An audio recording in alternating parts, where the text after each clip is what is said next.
Hello વિદ્યાર્થી મિત્રો, સ્વાગત છે તમારું આપણી યુટ્યુબ ચેનલ એક્સેલન્સ ક્લાસીસમાં. આપણે ભણીએ છીએ ધોરણ 10 નું ગણિત અને ધોરણ 10 ના ગણિતની અંદર આપણે આજે ભણવાના છે ચેપ્ટર નંબર 5 સમાંતર શ્રેણી. આ સમાંતર શ્રેણીમાં આપણે સ્વાધ્યાય 5.3 નો દાખલા નંબર 17 ભણવાના છીએ. આનાથી આગળના 1 થી 16 દાખલા, સ્વાધ્યાય 5.2, સ્વાધ્યાય 5.1 અને આ ચેપ્ટરના તમામ સૂત્રના વિડિયો આપણે આગળ ભણી ચૂક્યા છીએ. જો તમે ન જોયા હો તો તમે પ્લેલિસ્ટમાં જઈ અને જોઈ શકો છો.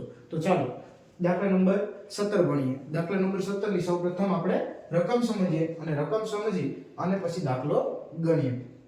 તો અહીં દાખલા નંબર 17 માં એક શાળામાં વિદ્યાર્થીઓ વાયુ પ્રદૂષણ ઓછું કરવા માટે શાળાની અંદર અને બહાર વૃક્ષ વાવવાનું વિચારે છે. એટલે કે વિદ્યાર્થીઓ શાળાની અંદર અને બહાર વૃક્ષ વાવવાનું છે એવું કંઈક નક્કી કરે છે.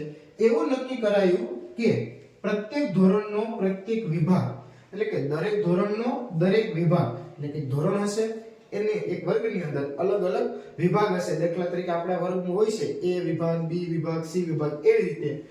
તો કે પ્રત્યેક ધોરણનો પ્રત્યેક વિભાગ તે જે ધોરણમાં ભણતા હોય તેટલા વૃક્ષ વાવશે. દાખલા તરીકે જો ધોરણ 1 ની અંદર અહીં લખેલું છે, દાખલા તરીકે ધોરણ આ એટલે કે 1, દાખલા તરીકે ધોરણ 1 નો વિભાગ 1 વૃક્ષ, ધોરણ 2 નો વિભાગ 2 વૃક્ષ, આવું ધોરણ 12 સુધી ચાલશે. દરેક ધોરણમાં 3 વિભાગ છે. તો જો પહેલા ધોરણની અંદર 1 વૃક્ષ વાવવાનું છે, પણ એની અંદર કુલ વિભાગ કેટલા છે? 3. તો એક વિભાગ 1 વાવશે, બીજો વિભાગ 1 વાવશે અને ત્રીજો વિભાગ પણ 1 વાવશે. તો પહેલા ધોરણની અંદર કેટલા થઈ જશે? તો કે 3 વિભાગ એટલે 3 વૃક્ષ. એના પછી બીજો, તો એની અંદર 2 વૃક્ષ વાવવાના છે પણ વિભાગ 3, તો 3 વિભાગ દરેક 2 વૃક્ષ વાવશે. તો 3 દુ 6. તો ધોરણ 2 ના વિદ્યાર્થીઓ છે 6 વૃક્ષ વાવશે. એવી જ રીતે ક્યાં સુધી ચાલશે? તો કે ધોરણ 12 સુધી. તો દરેક ધોરણમાં 3 વિભાગ છે. આ વિદ્યાર્થીઓ દ્વારા કેટલા વૃક્ષોનું વાવેતર થશે? તો ટોટલ કેટલા વૃક્ષોનું વાવેતર થશે એ આપણે કહેવાનું છે. તો કુલ કેટલા વૃક્ષોનું વાવેતર થશે એનો મતલબ કે અહીં આપણે શું મેળવવાનું છે? તો કે SL મેળવવાનો છે. અહીં જે કુલ વૃક્ષો વાવશે એનો આપણે સરવાળો મેળવવાનો છે. તો સૌપ્રથમ ચાલો અહીં આપણે સમાંતર શ્રેણી બનાવીએ. તો અહીં ધોરણ 1 માટે, તો ધોરણ 1 માટે કઈ રીતે છે? તો જો અહીં આપણે ટૂંકમાં સમજાવીએ એવી રીતે કે જો 1 વૃક્ષ વાવશે, રેડી, પણ કેટલા વિભાગ છે? 3 વિભાગ. તો 3 વિભાગમાં દરેક 1 વૃક્ષ વાવશે. તો અહીં ધોરણ 1 ની અંદર 3 વિભાગ, 1 વૃક્ષ વાવશે 1 વિભાગ, તો 3 વિભાગના કેટલા વૃક્ષ થશે? 3 વૃક્ષ.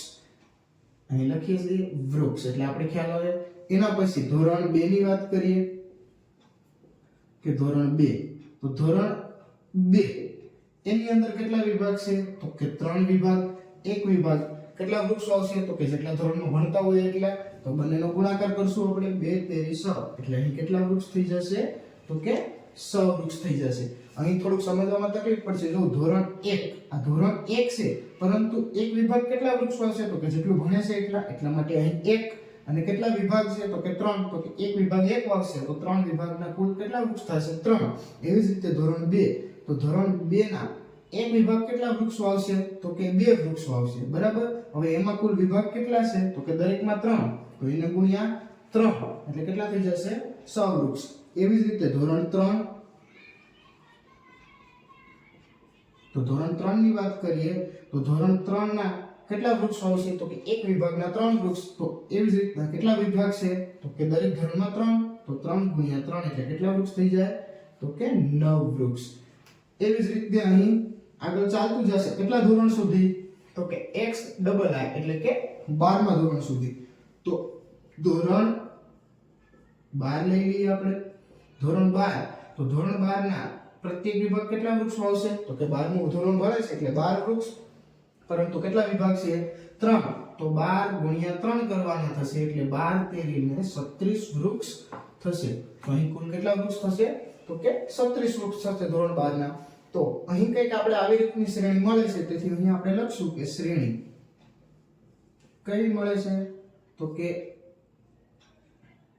સૌપ્રથમ 3, એના પછી 6 એના પછી 9 અને પછી આગળ આગળ ચાલ્યું જાય છે અને અંતિમ પદ આપણે કેટલું મળે છે 12મા ધોરણના તો કે 36. તો અહીં જો આ શ્રેણી મળે છે. હવે શું કરવાનું છે તો કે હવે દાખલો સાવ સિમ્પલ. કઈ રીતે તો કે હવે અહીં આ જે કુલ વિદ્યાર્થીઓ કેટલા વૃક્ષ વાવશે તે આપણે કહેવાનું છે, મતલબ કે આ બધાનો સરવાળો કરવાનો છે. તો સૌપ્રથમ બધી વસ્તુઓ જેની જરૂર છે તે આપણે મેળવી લઈએ. તો a કેટલા છે તો કે જે પ્રથમ પદ 3, એના પછી આપણે d ની જરૂર છે એટલે કે a2 a1. d નું સૂત્ર શું છે a2 a1. તો a2 6 a1 3. તો 6 3 તો કેટલા આવી જશે 3 આવી જશે. એના પછી n. તો જો n કેટલા થશે તો કે n અહીં જેટલા પદ આવશે એટલા, અને અહીં કેટલા પદ આવશે તો કે જો 1 2 3. તો આ શું છે એટલે ક્યાં સુધી લેવાનું છે તો કે 12 ધોરણ સુધી. તો 1 થી 12 તો પદ કેટલા છે આપણી પાસે કુલ તો કે 12. તો અહીં n બરાબર આપણે 12 લેશું. તો a મળી ગયા, d મળી ગયો, n મળી ગયો. મેળવવાનું શું છે તો કે કુલ વૃક્ષ એટલે કે અહીં Sn આપણે મેળવવાનો છે. અને Sn મેળવવાનો છે તેમ છતાં આપણી પાસે શ્રેણીમાં જે વસ્તુ અહીં આપેલી છે શું તો કે an અથવા d. તો અહીં લખશું an અથવા l. l કેટલા આપેલા છે 36. તો હવે અહીં આપણે શું કરી દઈએ તો કે Sn નું સૂત્ર મૂકી દઈએ. Sn બરાબર n ના છેદમાં 2 કૌંસમાં કયું સૂત્ર વાપરશું તો કે જો અહીં a છે અને આપણી પાસે l હોય ત્યારે આપણે સૂત્ર વાપરીએ છીએ a l વાળું. તો Sn ની જગ્યાએ S12 મેળવવાના છે. તો S12 અહીં n ની જગ્યાએ 12 છેદમાં 2 કૌંસમાં a કેટલા છે 3. તો અહીં લખી દઈએ 3 પ્લસ l. તો l કેટલા છે 36. તો અહીં લખી દઈએ 36. હવે તો અહીં 6 દુ ને 12 થશે. તો 6 કૌંસ છૂટો પાડશું, ગુણાકારમાં સરવાળો કરશું તો કેટલા આવશે તો કે 36 અને 3 39. તો 39 ગુણ્યા 6 કરશું એટલે આપણો જવાબ આવશે. અહીં ગુણાકાર કરી લઈએ, ડાયરેક્ટ ગુણાકાર કરીએ છીએ. 6 9 54 નો ચોગડો વધી 5 પડશે.